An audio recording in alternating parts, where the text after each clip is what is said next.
2রা October conference flotilla থেকে বলছি, Shahidul Alam.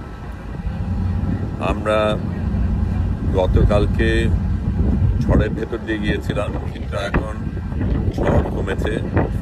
Captain দ্রুত জাহাজ এগিয়ে নিয়ে যাচ্ছিলেন ঝড়ের আগে যাওয়ার জন্য। আমরা সুমুদ ফ্লোটিলার শেষ অংশে, এর আগের ফ্লোটিলাগুলি ইতিমধ্যেই গাজার কাছে চলে গেছে। সামনে যেগুলি ছিল সেগুলিকে গত রাতে ইসরায়েলি হানাদাররা আক্রমণ করেছিল, কিন্তু আমরা এখনো সেই জায়গায় পৌঁছাইনি। গতকালকে সমুদ্রে একটা তুরস্কের নৌজাহাজ আমরা দেখেছিলাম, কিন্তু সেটা দূরেই থেকেছিল। আজকে কারা আমরা জানি না, কিন্তু আমরা ক্রমশ কাছে যাচ্ছি। আমরা অবশ্যই সেখানে পৌঁছবো, এবং ইসরায়েলের আক্রমণের কারণে আমরা কোনোভাবেই পেছনে যাব না।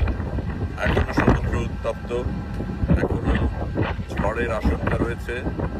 বিদ্যুৎ থেমে গেছে, বৃষ্টিও সকালে থেমে গেছে, কিন্তু আমরা আমাদের মতন চলছি।